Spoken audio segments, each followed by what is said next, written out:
What's up, everybody? Welcome into the Under the Hood with Jonathan Hood podcast. I'm Jay Hood with my crazy cousin Wiley. If you're watching on YouTube, youtube.com, hold up, Wiley, what you're eating. You got something. I mean, you got snacks. What do you got there? Of course, cookies. Dude, okay. Well, I am.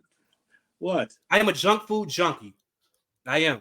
So this junk food, I shouldn't have any teeth right now, but I do. But I'm a junk food junkie. Now, here's the difference between Wiley and I, right? This is the more handsome part of the family. This is what I used to look like right here. This is this guy. This is what I used to look like right here. And so now I can't have any of that now but he can have junk food and look swole. Nobody had more muscle put on him during the pandemic. You think that he would shrink in the pandemic? No, all he did is work out with weights. And so that's what I used to look like, everybody. I mean, it's like the before and after right here. And so it's so funny. Before we get into the show, let me just tell you, I gave a lot of blood today. This was blood work day for me, my friend. I went to the doctor. Yeah, I had my annual checkup. So because I got blood taken out here and here, I've got a shingle shot. You're not that old enough to get one of those shingle shots yet.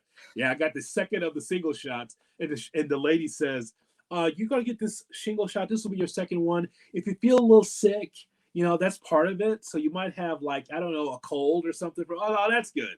That's good. I mean, you're giving me something I'm not supposed to take any more, but I might get sick from it. That's really good. See, that's when you're up in age, man. That's when you're an old timer that you get a shot and they say, oh, by the way, look forward to being sick from the shot. So that's always good. So if I pass out during the show, you're professional enough to know to wrap this up, right? You can be able to close out the show from all the blood I've given so far. I believe I could. But the great news is that because of his annual checkup, which everyone should get their annual checkup. Yes.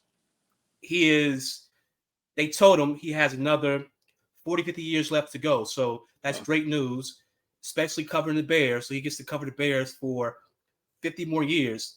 I believe that's a positive, but I'll let Hood tell you if that's a positive or not. I don't know if that's a positive or not.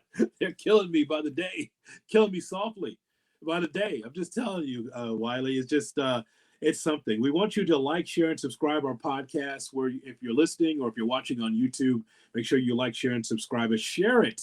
Do not be one of these people who's like, I like J Hood and Cousin Wiley and never share it. I mean, this is a Giving Tuesday as we record this, so make sure you give. It is. If you don't give anything today, give the gift of J Hood and Cousin Wiley, 2 family members, and we do this podcast because we could text all this, out for an hour, but we said no, let's just do it on the podcast. Let's do it on video and audio for everybody to be able to consume our conversation.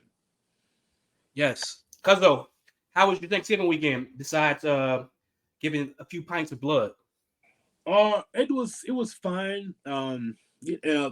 Thanksgiving was good. Spent time with the in-laws, and all different types of steak. We had that. Okay. Very little turkey this time. This is very little turkey, but a lot of steak and a lot of sides. But that and a little football. It's funny when you go over someone else's house, right? You don't have control of the TV remote, as you well know, right? It's not your house. It's not your TV remote. But so it's nothing like, I know that there's some good, some decent college football on. I know there's got to be something on I could be watching. And all of a sudden, you get Lawman Bass Reeves from Paramount on, right? The actual real Lone Ranger was Bass Reeves. So that's on. And it's just like, I could be watching a game right now. That could be open. I can't get past the remote because, the old man who's got the remote in the house has got a death grip on it, right? And so you just can't get out of his hands so you can get a chance to watch that Mississippi State game or whatever I was trying to watch. Now, let's watch Paramount, the oldest of the streams, by the way. The oldest of the old people streams, because it's CBS, right? Lawman Bass Reeves, who was the actual Lone Ranger. Lone Ranger actually, by the way, for people who don't know, the Lone Ranger was black.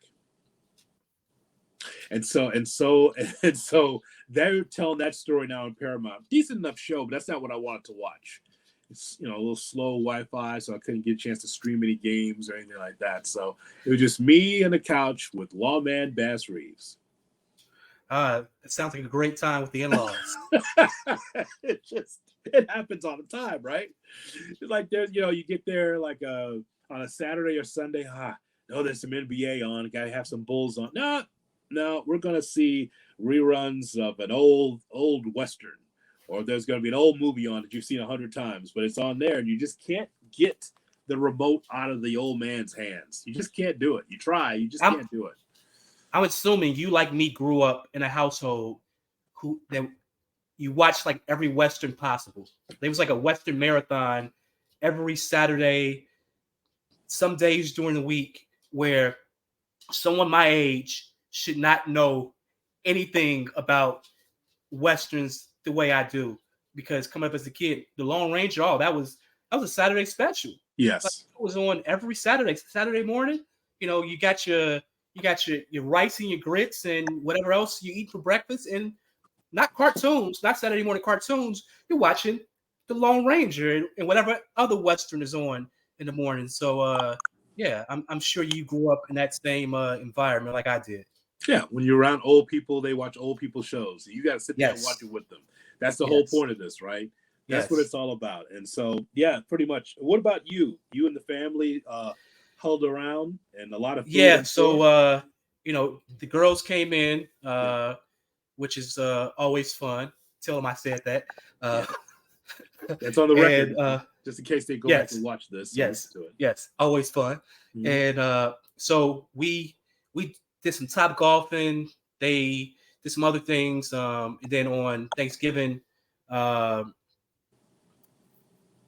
brother and some other came by the house, and we broke bread. I think I led the prayer. I think they were tired of me leading the prayer. Maybe I went on too long. It was like, okay, the food's getting cold. Shut up. Oh my God. God. You're a young person. You don't have to give the Old Testament. You don't have to do that. Just get a quick prayer and get it out of there. I felt like it was Thanksgiving, so maybe go a little bit longer than normal. And they were like, no, shut up. It's time. It's time to eat. Food's cold. I was like, okay, all right. I'm sorry. Holding hands around the table, I'm sure. That's the family tradition. Yeah. Holding hands. Yes, we were holding hands. So, but I made sure beforehand. I was like, hey, you need to make sure our hands are clean. So, go wash your hands. Here's some hand sanitizer just in case you need it.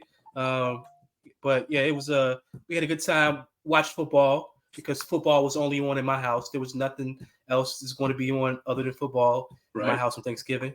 So that was a good time. Food, a little whiskey, and a little shut eye when everybody left because I was tired. It's like, that's it. All right.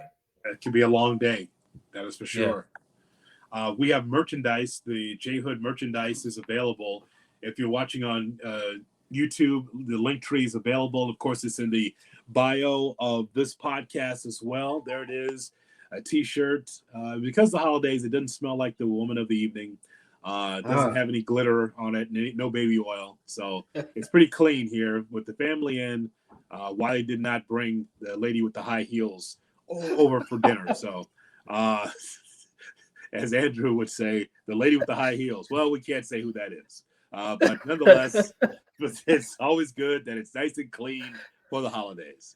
Yes. Daddy, why do you have an under the hood t-shirt? Well, I don't want to wear my stuff, so there you go. Put on this under the hood t-shirt. Yes. It's what about the water bottle? You have the under the hood water bottle, which is I need to make sure that I'm using, especially after the holiday. I ate a lot, and like I've said a few times, one of my favorite things about this water bottle is when you put water in it. Yes, you can come back to the water 10 hours later. If it's cold when you put it in, it'll be cold when you drink it 10 hours later, and that's always a plus to me because I like cold water.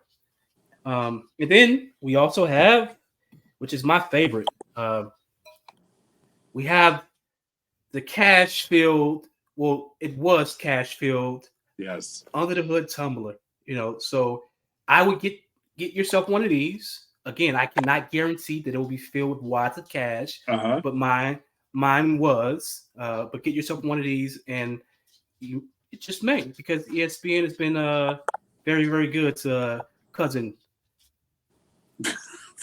Just put it down. Yes, yes, yes. It's always good to have water. That's helped my weight loss. I can actually see my toes now. But nonetheless, you got to have some water. So that is for sure. The Under the Hood merchandise available now: t-shirts, hoodies. Again, all the stuff that Wiley just talked about. It's all there. Just check it out. It doesn't cost you anything to click the link. Click the link, find out if it's for you. It's a great gift for someone or for yourself. The Under the Hood merchandise available right now. We got so much to talk about because especially with the Bears. Before we get to the Bears, Cuzzo, you had some breaking news to share the last time that you couldn't share because it was breaking after the show. What was that breaking news? You're doing something new. What is that? Yes. So the breaking news that I cannot share is that I am working with SiriusXM doing a professional wrestling show. It's Busted Open. It's the Sunday edition. Now, Busted Open's been around for a while, for 5 days a week, 6 days a week, and they've added a seventh show. And it's on Sunday mornings from 8 to 11 a.m. Central Time. And I'm working with Justin LaBar. And I cannot say it at the time that we did the podcast before, but I can say it now officially. My first day was Sunday, November 26th. And we had a fun time. So I'm on there every Sunday now. So along with the Good Karma Wrestling that I do every Thursday. If you're a wrestling fan, you might not have known that. Good Karma Wrestling. Along with that, I now work with Busted Open on SiriusXM Fight Nation Channel 156. And so it was great because CM Punk made his return to Chicago. The Chicago guy, the great Chicago Blackhawks and Cubs fan, left AEW, was waiting for a while. Then he had this big ovation at the Allstate Arena. He was there. Survivor Series was very successful on Saturday, and we talked about it on Sunday. So what a great debut to have all this news and to open up the first show.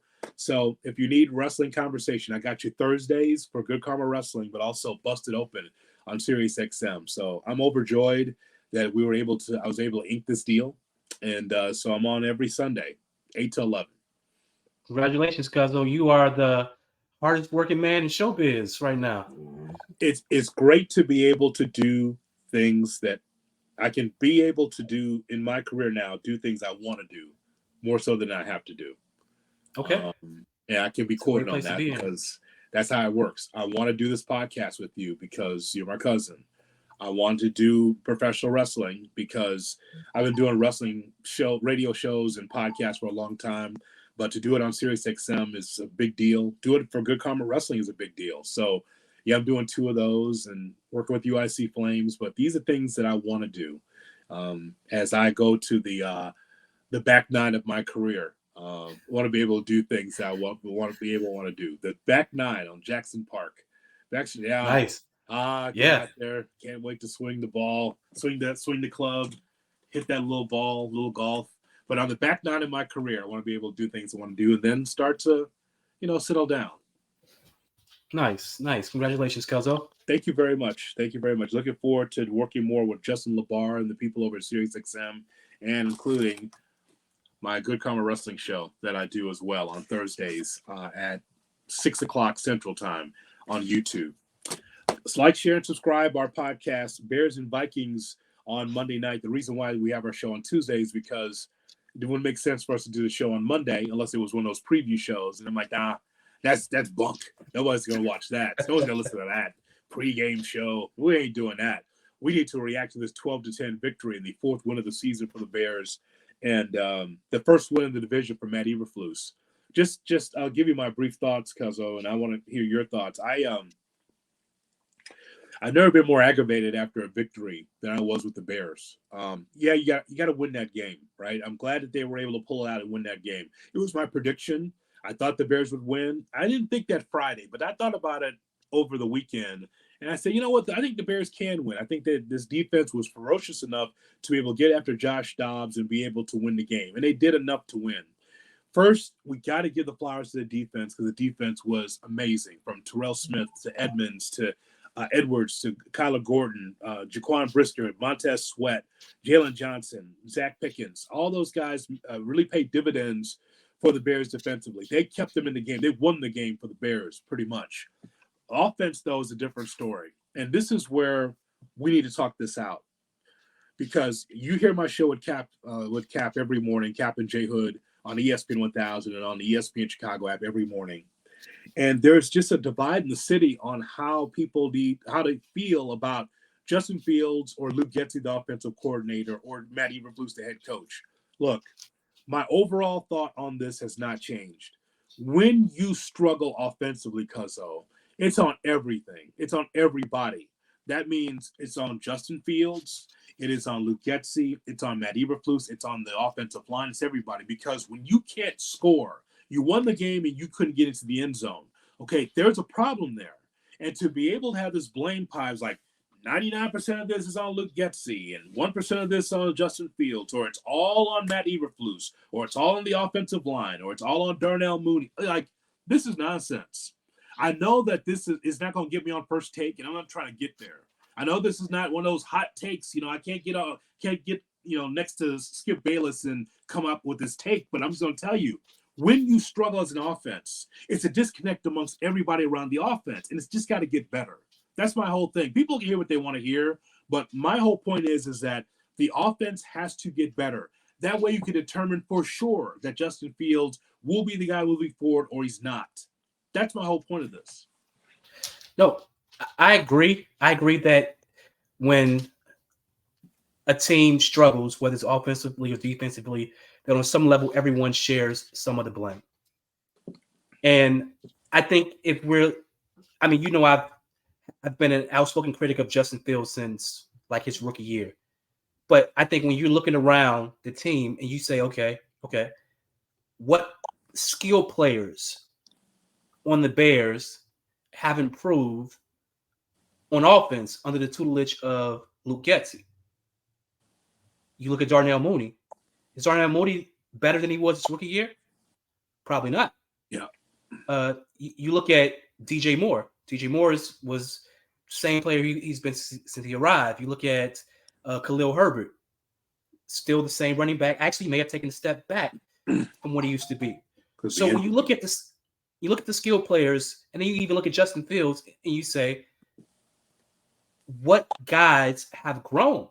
I don't see anyone I can point to and say this guy has grown a lot under the tutelage of Luke Getsy. There isn't a player. So at that point, you have to take a look at the coach and say, okay, what is it that you're doing that isn't getting across to your players to help them grow? Because obviously it's in your interest for them to become better players. And because they often score points, they win games, it helps your career. Mm-hmm. But then also, I look back at Justin Fields. Like, you've been an elite athlete and in the spotlight since high school. What is it that you're doing individually to clean up some of your own flaws, to help your own self improve? And I haven't seen a lot. Recently, I've seen a little bit more, but it's not enough where I'm like, oh my God, I think he's the guy. So I think, to your point, when you look at the entire offense, everyone has to have some share of the blame. Even Matt Eberflus, because you put these guys in place to help Fields and help others improve, and they haven't gotten it done. So I do agree that everyone needs to share blame. My fear is, and I'll keep saying this, and hopefully it doesn't come true. My fear is that Matt Eberflus is doing such a great job with the defense that he may coach himself into another year. That would really piss me off. And I know that's like counterproductive to say, hey, defense is great, but I want to fire the guy who's helped the defense become great. I want to fire him because I think as a coach, as a head coach, as a CEO of the entire operation, he's incompetent. Like, if you were telling me that he would stay on as a coordinator, fine. But I know that isn't the case. So because I know that he's not a good head coach, I don't want to see him around for many more years because of that. So, like, that is my fear. That is my fear, that he is coaching his ass off defensively to save his job, and he's doing a great job of coaching his defense. Adam Schefter said it's going to be at least 8 to 10 coaches going to be fired. We already got one in Carolina with Frank Reich. I don't see how Eberflus can't be on that list. That'd be crazy. Out of all the coaches, when you just won your first game of the division as a head coach in 2 years, like, I don't see it, but anything can be possible in the NFL, especially with the Bears. And I look at this Bears team, and I know I have some hometown bias. I think this is the best job on the market. You have a good group of young players. You have top draft picks. You have lots of cap space. You could turn this thing around. By next year, we could talk about the Bears being playoff contenders or even competing for the division title. Because I think you need a few pieces to make a huge. You need an edge rusher. Definitely need another edge rusher opposite side of Sweat. It looks like Dexter may be our 3 technique. Like he's come on strong of late, so you may not need that. You definitely need a center. Yeah, definitely need a center, and you need another wide receiver. Let me think of a name for wide receiver. Marvin Harrison Jr. yes, I think that's a good name for a wide receiver. a very good name. You need one. You need one of those and a quarterback because I don't think you're going to run it back with Fields. Like I think that I don't know if Ryan Poles can bet his career on Justin Fields. I wouldn't bet my career on Justin Fields, no matter what he did in these last 5 or so games. But so you're going to need a new quarterback, and who's that? Because if you draft Marvin Harrison Jr., who's your quarterback? Well, let me go to a question that was put on my Snapchat. You can follow me on Snapchat if you care to. Snap J Hood is where you can find me on Snapchat. This is from Herm. Herm puts a screed out there among some of the things that he said. Herm says the media wants to see if Fields can drive down the field and win a game, and he did. I understand those fumbles can happen. You think you wanted to fumble? Goff, I guess he's about Goff, not Jason. He's talking about Goff, the quarterback for the Lions. He says Goff was mediocre when he played us. He drove his team down the field and won the game. He wasn't getting crap like Chicago media is giving to Fields. Why? Because Fields is black. If he was white, he would be poised under pressure, etc. And that is from Herm. There's a lot to unpack here with Herm's message to me. First of all, he says that the media wants to see if Fields can drive down the field. I never asked for that. I'm part of the media. Right. I never. Yeah. You're part of the media by default because you're with me and we're doing this podcast. You've never said, "Hey, Hood, I need for Fields to drive the ball down the field and win a game." That's never been on my bingo card. That's number one. I understand that those fumbles can happen. You think you want to fumble? Well, that's some high school bullshit right there. That thing right there, that is irksome to me because it makes us feel small market, right? Well, you think he wanted to fumble the ball on purpose? No, nobody wants to fumble the ball. But the point is that Justin Fields has fumbled the football 7 times out of the last 8 games. Let me see if I have that note from this morning.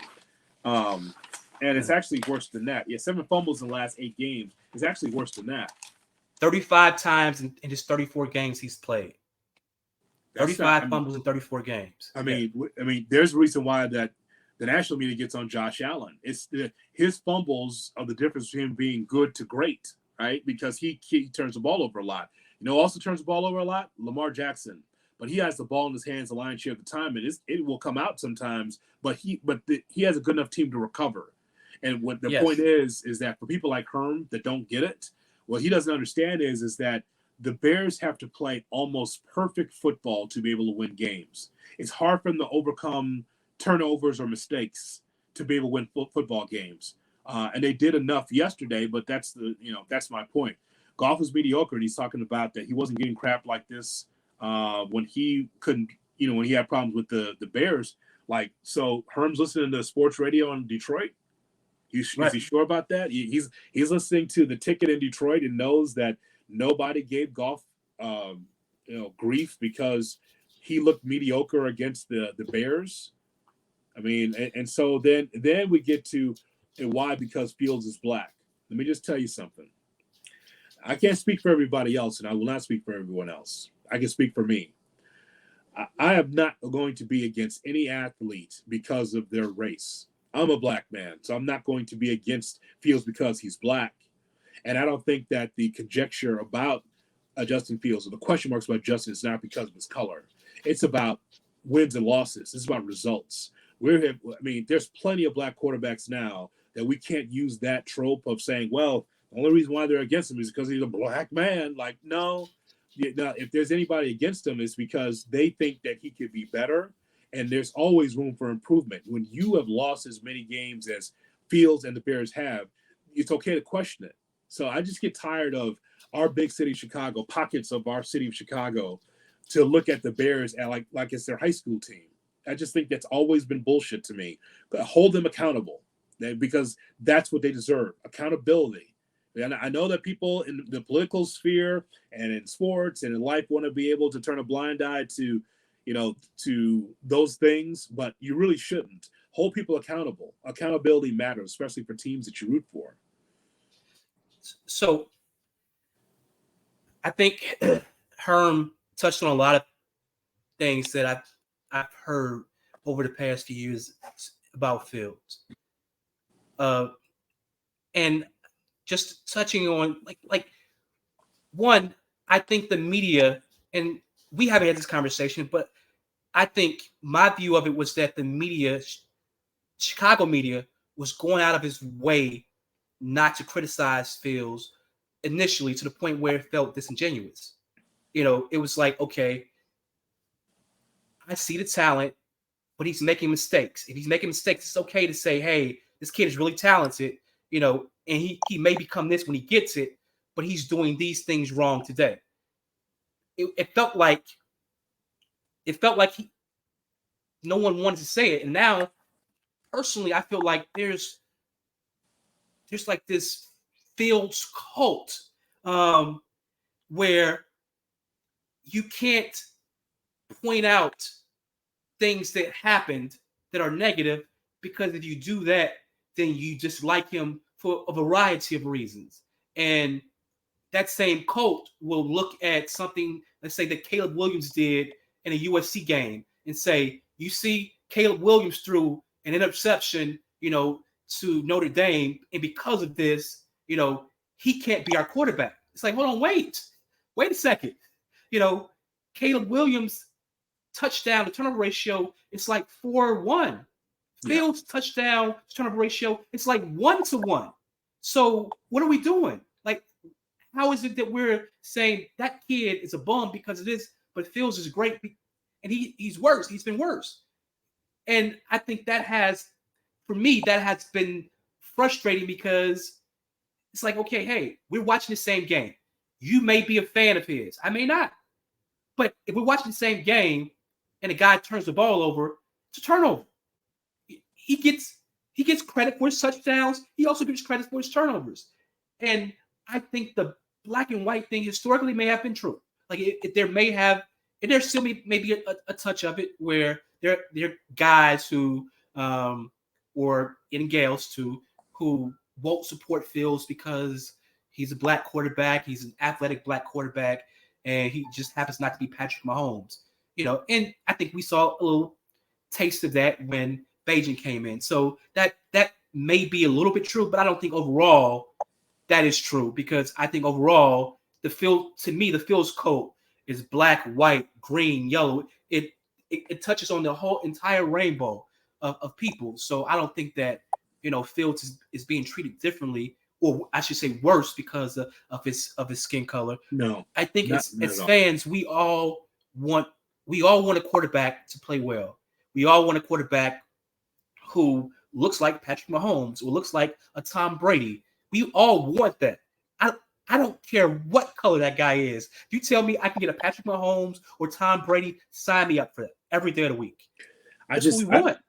I just get tired of the excuses, because, again, when the offense does not work, there's a problem. Now, let's just talk about this game in particular, because and I don't need to see, my partner always is touting the all-22 as if he's got stock in NFL.com. The whole point is that you can watch the game once and be able to say, wait a minute, there was no shots down the field. Like, right. I don't need to see the wide film to find out, like, hey, DJ Moore might have been open. Hey, Komet could have been open. You overshot Darnell Mooney. Like, what did Darnell Mooney deserve What did you do to deserve this nonsense, right? This is a contract year. That guy can't get the football, right? He slept with his girlfriend or something. I don't know. I don't know what happened, but just the idea that, it was going side to side in all these scrimmage plays, it just didn't make sense to me. And I know that if the philosophy was, hey, the Minnesota Vikings, they blitz a lot. Brian Flores, Brother Flores is going to blitz 57% of the time. Okay, fine. So when you get a lot of these guys blitzing, there's got to be open holes on the second level or the third level, right? And behind the linebackers in front of the secondary, there's got to be holes there. If they're going to be that aggressive, you got to get the ball out, but that ball's got to go to DJ Moore. Now, he had 13 targets, 11 receptions good for 114 yards. He did not get into the end zone. Nobody did. What I'm saying is that you just can't play red tie conservative of, they blitz a lot, so we're going to have to throw it down here and throw it down here. It's a vertical passing game. You have to throw it down the field. This whole sideline to sideline thing I watch on Saturdays all the time. You know why it works? Because the offensive line is good in college football, and also the run of the catch is amazing because these are 17, 18, 19-year-old guys, 20-year-old guys that can get you that first down and more, right? They get to that second level because they're fast. But the idea that, we're just going to throw it sideline to sideline to play keep away from this defense of the Vikings was just bullshit to me. It is nonsense. You had one shot down the field, really, to DJ Moore to set up the game-winning field goal. I mean, but there were more shots available in which you could have been able to win this game, to have several touchdowns and really blow out Minnesota. Now, they didn't do that, though, because they're afraid of the Brian Flores defense. Well, hell, I didn't know they were the 2000 Ravens. I didn't know that they were that good. Ray Lewis is on that defense. That, you just can't throw it. To me, I just think that the game plan was flawed, and it just handcuffed Fields. But my bigger point, Cuzzo, is this. When is Justin Fields going to say, fuck it, I'm going to be able to audible out of what I'm hearing? No more sideline to sideline passes going this way. I need to go this way. So I mean, I hear he has autonomy to the audible. It just seems like that Fields did exactly what the coaching staff wanted him to do. I think for a variety of reasons, Fields does that because, to be honest, it's a nice question to lean on and say, hey, I followed the play as called. I did what the coaches asked me to do. I'm coachable. Being coachable was fine.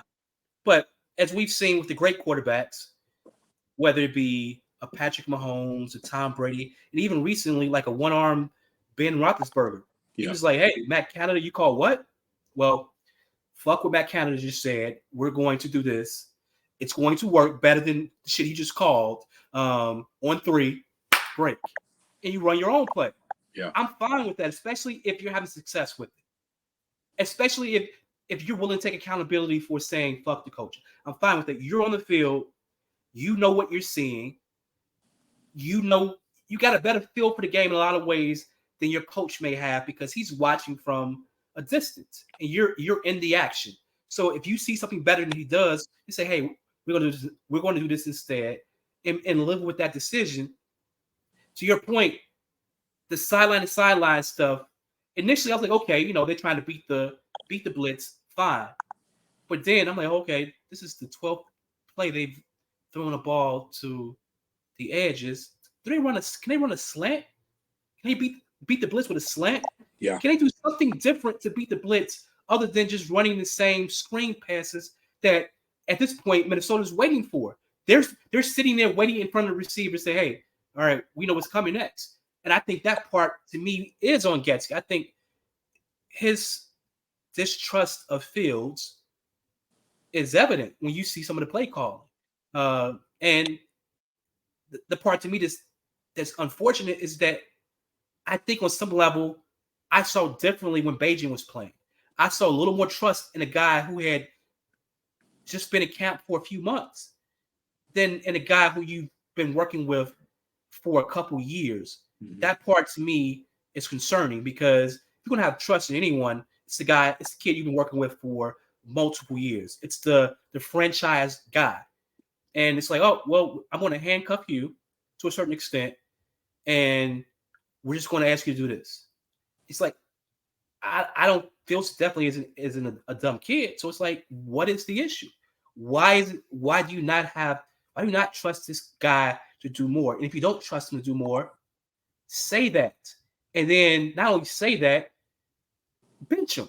Let Nathan Peterman play or someone else play that you trust, because you're hurting the team by not unleashing this kid. And if you unleash him and he sucks, that's fine too. At least we know. Okay, the handcuffs removed. Fields threw the ball 50 times. It looked bad. All right, fine. But there's still the way the Bears have been coaching him. They always leave that little bit of doubt because he's so talented. You look at him, you say, man, he may just figure it out. And the fear is he may figure it out with Atlanta or another team. I think that's likely too. I think that's likely. Yeah. I mean, look at the game yesterday. It's one of the few times you could say, the offensive line. The offensive line actually held up pretty good and gave Fields time. The number that keeps resonating with me is 2.75 seconds or less. Tua gets the ball out amazingly for Miami, yes. right? For a left-hander. The only left-handed starter, by the way, in the NFL. Strange. It used to be at least 2 or 3. He's the only one that throws from the left side, the southpaw. But he gets the ball and gets it out. I mean, is there turnover sometimes? Is there incompletion? Sure. But he knows that he's a little guy and needs to get the ball out, or he's got to run with it. And for Justin Fields, I've thought that in the back of my mind too, because the whole thing of maybe, a divorce is imminent, where if Luke Getsy's still around, then what's the point? As good of a relationship that they have with Getsy and Fields, that doesn't matter to me if you just can't get on the scoreboard, when you can't score. Like, it worked so well against the Lions for 3 quarters. See, that's the thing. That's so frustrating, is because you see semblance of a good offense against the Lions. You had them on their heels. The only point is that you could not close. The offense and the defense could not close. But you had 3 good quarters. Then you get this game, and Justin Fields, and people look at the numbers, and they're like, 27 for 37, good for 217 yards. No, man, he fumbled the football twice. That also is a problem. So, but again, here's what I won't do. I'll turn a blind eye to people that will make it seem like that Justin Fields is cool and everything's fine. It's all on coaching, because it's not all on coaching. It's on Justin as well. Justin, at some point, and I know that he feels like, well, I got to conform to what the coaches say. Actually, you don't. Like, they're not going to bench you for Bagent at this point. This is not a Jets situation, right? This is not some of these other teams where it's like, well, we're bad, we're going to try somebody else. No, this is your team. This is your opportunity to show what you can do. And so for, that game plan to other teams, they look at this and say, man, there was some good throws there, but he fumbled the football twice. He has no respect for the football. It's not like his hands are small. That's the old Tony Banks thing. Remember Tony Banks used to quarterback for the Rams? It's like, this brother, he'd be good, but his hands are too small, right? I mean, like, that's not the case. He's got all the athletic attributes, but he has not been able to put it together yet. And so I was less bothered by the 2 fumbles in the fourth quarter than I was. But you can't put it on the turf twice, though. Like, back-to-back drives. I saw that. You can't. But like, what bothered me the most was that the Bears defense had 4 turnovers. We scored 3 points off 4 turnovers. Like that can't be. You can't do that. Like, to me, that's a bigger issue.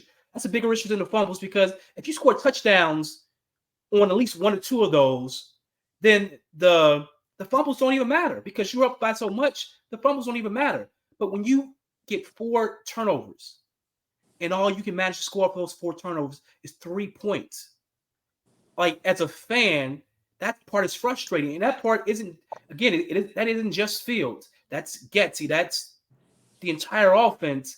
But seeing that for back-to-back games, you're getting lots of turnovers, but you're not able to capitalize in the way you should off of these. I believe the Bears in the last 2 games had a total of 9 turnovers in the last 2 games.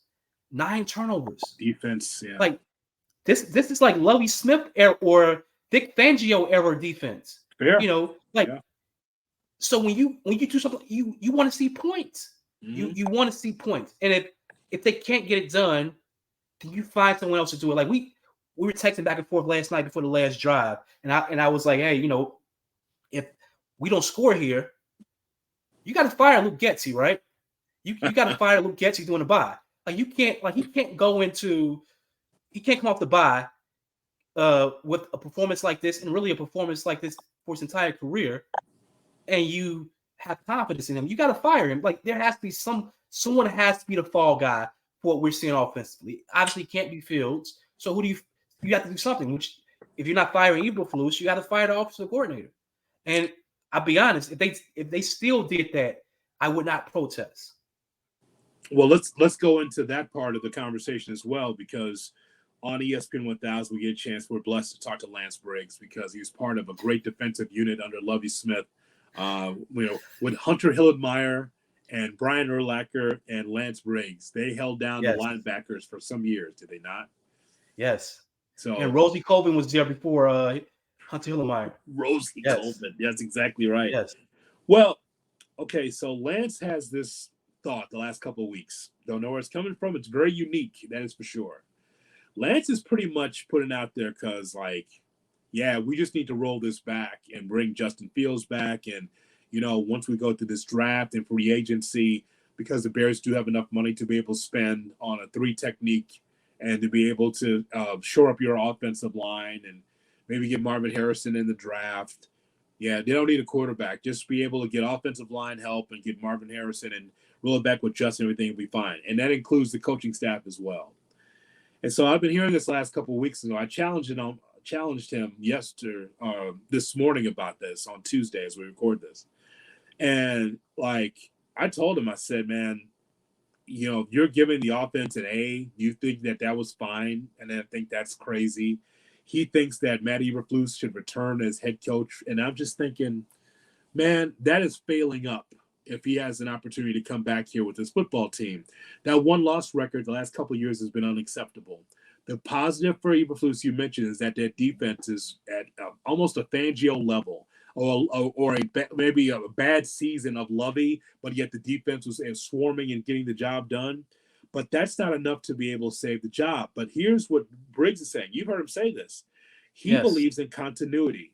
He believes in, you know what, you've gone through the storm, and you might have a better one-loss record this year than last, but it'll be even better next year if you just keep everybody the same. So you've heard this. What do you think? So, one, I think I asked you this like a few weeks ago, was, have you guys thought about drug testing Lance Briggs prior to him coming on the show? Because he says a lot of crazy things. So the one thing I will agree with is that I do believe continuity is important, because I believe as media and as fans, we're so quick to say, fire everybody, fire Ryan Poles, fire Warren, fire everybody, cleaning house. And we clean house so often that we can never build anything because we're always starting from scratch. So while I agree with that, continuity to me is Kevin Warren. Continuity to me is Ryan Poles. That's continuity to me. And obviously this young roster you have right now. That's continuity. Continuity to me isn't retaining a coach that everyone should be able to recognize as a head man. He's in over his head. He can't be the leader of your team. He can lead a unit or lead a position, but he can't lead a team. And if you recognize that, and you have the cap flexibility, you have the draft assets, you have everything that any head coach will want to have success, minus the quarterback possibly. Why wouldn't you launch the head coach and start over? And I and you mentioned this to Briggs today about, like he's still, sort of has like PTSD from what happened to Lovey, because he saw what happened with Trestman coming in and Mel Tucker turning a great defense into the worst defense in the league overnight. So I get why, I understand why he's apprehensive about that level of change. But when you identify someone isn't the guy, you have to move on. He makes it Eberflus seem hasn't like had. he makes it seem like that if a new coach comes in, that the defense scheme would change. It's like, wait a No, it minute, doesn't have to. why would the defense have to change? It's like bring a new coach in and they want to change up the no. If it's working, you want to enhance what has already happened, right? Yes. It's like when Mel Tucker took over as defensive coordinator. I asked Mel, like right there at Bourbonnais, I'm like, so what do you think of the defense? He goes, I know nothing about this cover two, but I'm learning because I'm not here to change it. This team is a cover two team under Lovey, and he was like, I just have to be able to learn more about it and get these guys ready. So he told me off to the side, Yeah. but this defense is getting better. There's no way that some general manager like Ryan Poles or a new coach or a new DC comes in like, you know what, that didn't work. I mean, you guys, I'm in charge now. We're going to change this whole thing. They're not doing that. I don't expect that to happen. No, they won't. And I think the major changes is going to come on offense, and it should, because the offense hasn't been good. The offense hasn't been good since 2018. So I think because of that, you have to make wholesale changes on offense, but defense, you're just tweaking at the edges. You're adding pieces. You may change the calls, but the scheme is going to pretty much be the same. And I think that's fine. You're going to still have a 4-3 defense next year, regardless of who's the coach. So that's why I don't understand why Briggs is so hell-bent on, unless he's Eberflus's agent and we don't know that. It's not his agent, no. Outside of that, I don't understand why he's so hell-bent on keeping Eberflus, because he clearly isn't the guy. Defense has been great, Hood. Defense has been great the past, really, since he's taken over. You can see the improvement in the defense since he's been calling plays, and that's fantastic. But your job is not just to call defensive plays. Your job is to be the CEO of the entire team, and he hasn't been that. Like he's the last guy to know anything. Ask him a question. I don't know about that. I have to check. Why do you always have to check? Yes. What happened with Claypool? Oh, we told him to stay home. Well, you know what? I thought about it. I was wrong. Yeah, we didn't tell him to stay home. We did this instead. No, like he is like, if you like one of those kids that are bad at lying. Like when he lies, you're like, oh, okay, I know what the truth is, because you can't lie. Yeah, that's also a PR issue. Like it is. It's just like politicians, right? You've seen this. It's like, yes, all right, here are my talking points. Make sure we get these 5 things on our talking points. Remember what we talked about. Remember our meeting. Make sure you say it like this. Okay, got it. Then when it gets out there, either there's a disconnect between PR and Eberflus, or he's not being prepped well. And again, some of that bedside manner stuff, like if he doesn't speak well with the media or has a hard time confusing. Okay, are you winning games?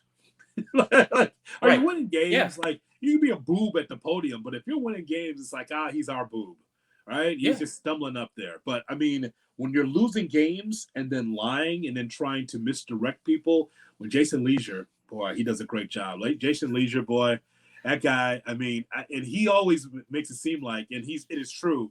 I mean, I'm just doing my job. I'm not trying to embarrass him. We're just trying to get clarity, right? Yeah. When he's asking a direct question, he just dumbfounds Eberflus. He just stops him in his tracks. Like, I don't, who is this now? What are you talking about? What's that? Like Eberflus, and like Leisure's asking him a direct question.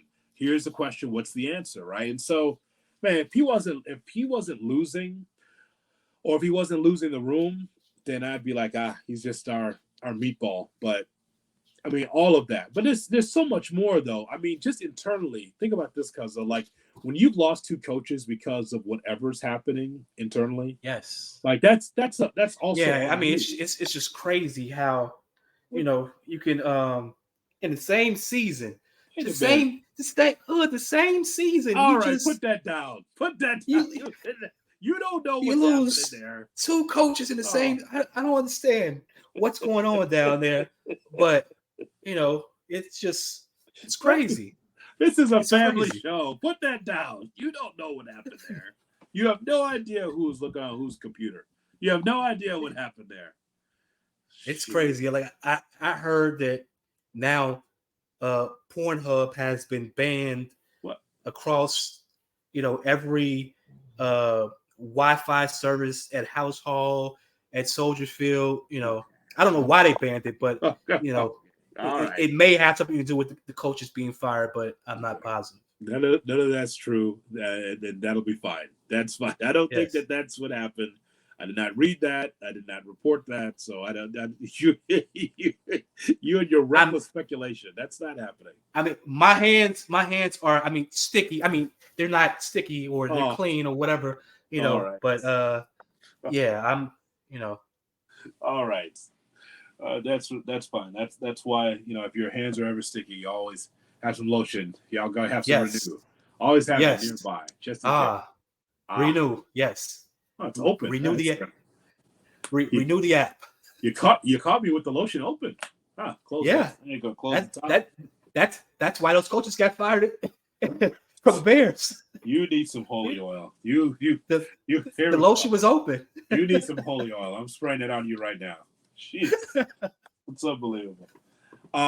So yeah, that whole continuity piece with Lance Briggs, I just it's a unique opinion. It's unique. It is. But from his standpoint, it's like, I've been, and I know what he's saying. He's been through this, and he didn't, and that's why I hit him with that trustman, and he didn't like that. He didn't like that today, but that's what it is. He thinks that they should all come back, and if that's the case, my hope is that Justin Fields on another proven year can be able to show what he can do. It'd be a shame for him to, and again, what if he comes back next year? That's another story. Like, what if Justin Fields is back? It's like, okay, we're going to bring you back on this option year, and Getsy's still the offensive coordinator. Or it could be where Ryan Poles, and this is we'll call it now before we get to the end of the season, because what if we get a scenario where, Eberflus is on bended knees like, yeah, don't fire me because my defense is great. And Poles says, well, what do you do about this offense? Well, I can fire Luke Getsy. Well, then that'd be a new system that Fields would have to learn. Like, is that good or bad? So if you're going to bring in a new system, to me, which you should, clearly you should, you have to bring in a new head coach and a new quarterback. Yeah. I don't think you can ask Fields to learn his third system in a span of 3 years? Like, I don't think that's fair to him or really any of the players. So if you're going to bring in a new system, which Getsy should be launching, you have to bring in a head coach with a new system. And whether it's Harbaugh, whether it's Ben Johnson or some other person who's coming in, bring in their system, let them run it. Because if you're changing a system, if you're going to run it back. Leave everybody in place. But if you're looking to tweak something, make the tweak with an entirely new coaching staff. And like, it's not like firing Eberflus means his kids are going to be starving. He's still going to have an NFL job. He's still going to get the rest of his money the Bears owe him. He's going to be fine. As fans, we're going to hopefully have some level of hope in a new regime and where they can take us with a very talented roster. Because right now, I think defensively, we have a really talented roster defensively. And I think offense is really improving as well. Just a few tweaks here and there. With a few additions next year, you look at a team that should be competing. And I think bringing in a new head guy, with maybe a little bit of media training, and even if you don't have a media training, give me someone like a Dan Campbell. Give me a pure meatball. Give me a guy, whether it's bullshit or not, because Greg Bloch used to do the shit too, where it's like, where I'm passing out bullets and shit. Like, that's fine. It's colorful. It's good to hear. Give me someone who's colorful. Give me someone who's interesting. Don't give me someone who is boring and sounds clueless, especially when you're losing. So I don't see how the continuity even makes sense when it comes to Eberflus or Getsy. I think you have to let them go and start over. And I'm fine with that. And I think most Bears fans are fine with that. You can't run this back. And I think if Poles does that, Poles is like a dead man walking. By the way, our family knows a good hustle. You know what the new hustle is? The new hustle, Cuzzo, is to be a coach, get fired, and get that buyout. So Yes. there's several examples of this. First was Jimbo Fisher with the Texas A&M team, over $70 million buyout. Yes. Yes. That's what you want, right? You don't need to go Yes. back into coaching for that. And then from No. there, recently with Frank Reich, and boy, we haven't seen a coach fired this quickly in a long time. We're not even in December yet, but there was a whole disconnect between Tepper, the owner of the Carolina Panthers, and Frank Reich. Frank Reich is a good football coach. Do you know that the Indianapolis Colts are still paying Reich $9 million per year through 2026? Now, understand, it's Yes. 2023. The Colts are still paying Reich $9 million per year through 2026, a total of $36 million after he was fired in December of 2022. Now, here is Reich. He was fired by Carolina, and he's going to be able to get a lot of money over the next 3 years. That's a lot of money. That's the And new hustle. let's not forget about the money that Tepper owes Rule for coaching what he's in Nebraska now. So like he has fired 2 coaches in less than a year. Yeah. He's fired 2 coaches less than a year, and they both were making a shitload of money. So he is. It appears, I don't want to say he is without knowing all the other owners, but it appears that he is the worst owner in football. Yes. The worst. I want you to consider this. What could you do with this? I told you about the money for Reich for the Colts.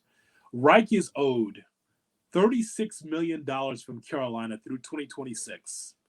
What could you do if you earn $25,000 a day for the next 3 years? 25K, 25 stacks, as Maceo would say. 25 stacks. $25,000 a day for the next 3 years. You know, I will be having some parties where everyone has to turn in their cell phones on like a daily basis. You're a comedy club? What do you mean? We mean turning your phones. What do you mean by that? Yeah, you can say comedy. You know, it'll be entertainment, definitely entertainment, but no phones. I mean, obviously, I would try to do some good as well, but there would be lots of oils and glitter, everywhere. Just I mean, 25, as our cousin Macy, your brother would say, 25 stacks, $25,000 a day. Yeah. I mean, to sit at the crib, like I wouldn't come back to coaching at all. Like I'm done.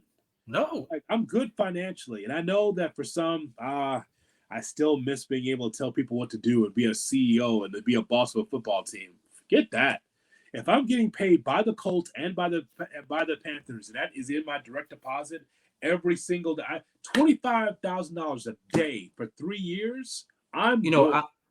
I'm going to reach out to Nia Long. That's probably the first thing I do is just reach out to her and see, what she likes to eat. Maybe ask her, does she like the Cheesecake Factory or something like that? I wouldn't take her wherever she wanted to eat. I would take her. Whatever you like, we can have. You can have. The last one on the buyout train is Tom Allen. There was a time where Indiana, pretty good football team, right? Indiana's, not great, but they were, not the dregs of the Big Ten as it was before. Right. So Indiana fired Tom Allen, and rightfully so. 3-9 season. They had gone 9-26 and 3-24 in the Big Ten since 2020. This man gets a buyout as well. He's going to receive one $7.75 million payment this year and another in 2024. So he agreed to a $15.5 million settlement over 2 installments. Now, as far as Indiana's concerned, this is at Indiana. Yes. Indiana. Not a major program. Yeah. A buyout of that sort in Indiana is it's one of the biggest buyouts in the history of college football. Not at the same level as Jimbo Fisher, but the point is, at Indiana, they're just get out instead of just paying the guy. That's just bananas to me. Yeah, it's a great thing if you can get that type of gig where when you fail, you're going to be paid handsomely after failing. I mean, it's great. Whew. I mean, that's like hitting the lottery right there. And lastly, the rumored name for the Indiana job, John Gruden. John Gruden, wow. Chucky, that's interesting. I mean, a wild card candidate. It's all over the place. The rumors are swirling that they're going to talk to John Gruden. Now, never mind about all of those gay slurs that he had in those private emails. What does he have to say about Roger Goodell? Yeah, what would he say about them? Good for, you know what, truthfully, Hood, good for him. Like, I felt like he was blackballed solely because of what he said about the commissioner. If he didn't say those things about the commissioner in those emails, we would have never seen those emails. So good for him, and I hope whatever lawsuit he has against Goodell and NFL, he gets a decent settlement for it, because he would still be employed with the Raiders. Yes. If he didn't say those things about Roger Goodell, you know, if he didn't question, you know, Roger Goodell's manhood, you know, he'll be fine. And that's what made him lose his job, because the NFL leaked that information solely because of that. So good for him. If he lands back on his feet, hopefully, you know, he does well, and hopefully, like I said, he does well in his lawsuit against the NFL, because what they did to him was shameful. And if he didn't say those things about Goodell, we never hear about him at all, because he isn't the only guy in NFL who has, you know, some, you know, ignorant thoughts about gay people, or ignorant thoughts about a lot of things, you know, but he was the one who was singled out for it solely because of his disdain for Roger Goodell. I mean, 7-year period where he used anti-gay and misogynistic language. Again, these are emails. They're supposed to be private emails, but the point is that you know, what if you are trying to recruit a player and he's gay? How does he handle that? If that's how he really feels about it. If you say those, if you really feel those repugnant remarks about, you know, gay people, you know, how does that work? How does that work on the recruiting trail? You have to first, before when you get the job, you have to publicly fall on your sword. You have to come out and say, you know what, I said these things, and when I recognize they're ignorant, they're hateful, you have to give it one of those speeches and talk about how wrong they were, and then you also have to do the work to show that, you know, you do feel remorse for the things that you said. You have to reach out to the LGBTQ community and, you know, and do things that are helpful. And I think that's how you restore your image, because you can't just say, oh, you know what, my bad, and then just hope for it to go away. You could have maybe 15 years ago. Today, you can't do that. You have to actually say it, give the speech. You have to actually put forth the effort, do the work to show that you actually do feel some remorse. You actually, you know, have seen the light when it comes to the ignorance that you're spewing publicly or in email. So, you know, I think that he's smart enough. I think his PR staff is smart enough to help him work through that, and, you know, just show up at some events.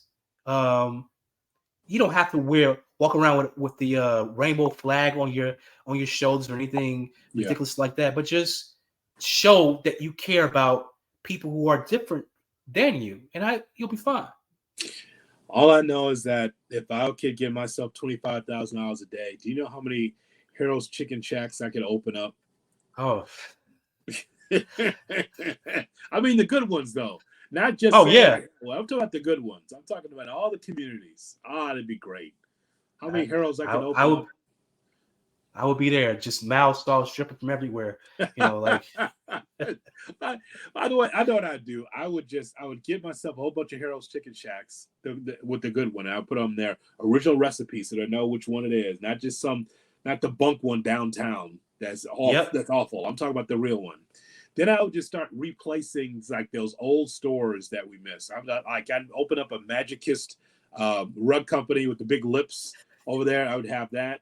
I would reopen Saxon, the old Saxon paint company. Oh, Saxon's is back. Seaway Furniture. Look at that. It's back. Look, you you got to do the Goldblatts and the Zares. You know, they used to change names like every other year. Yes. Like it's Goldblatts this year, it's Zares the following year. You got to do that as well. I'm going to do that. I'm going to go the back to Woolworth. the old stores, the stores we knew from the 80s and 90s. I'm bringing them back, Cuzzo. It's like, wait, is that gold? Is that a Goldblatt? I haven't seen a gold. Yep, go right in, sir. Yes. Yeah. The old Goldblatt. There's Woolworth right there. Montgomery Ward? Oh my God, Montgomery Ward. I would be the guy to replace all the. I get the IPs. I get an online store. They can go in a little brick and mortar. Of course, there'd be a lot of glass. But the point is though is that I would bring that back. All this stuff, these beauty supply stores, and all these liquor stores. No. Let's go to places of pleasure. The things that we've gone in the store for. It's like, hey, you get some of this stuff online, but mostly you got to go in the store and get it. That's what I want to bring back. The old names, buy the IPs, and like we're gonna bring Chicago back to where it used to be. Jobs, if they want to work. Yes. Jobs and all of those. That's what I want to say. Get off the porch with that 40. Come on over here. Right. Put that pipe down. Come work for me in Goldblatts. That's what I want. That's what I want. Go on back. Goldblatt. Zares. Change Wicks. You can believe in. Wicks. Surprisingly Wicks. Yes. That's the old brands. Where's Rocky? I've been very quiet over there. Is Rocky there? Rocky. He's been very quiet. Very good today. There we go. There's Rocky. There we go. You've been disciplining him because I haven't heard a peep from him at all. Nothing. Oh, I can imagine when the cameras are off what you've done to that dog. Oh, he's very quiet. It's like you're like Lawman Bass Reeves over there. You're making sure. Folks, we want you to remember to subscribe to this podcast. Make sure that you like, share, and subscribe to it. And don't forget our merchandise store is always open for you.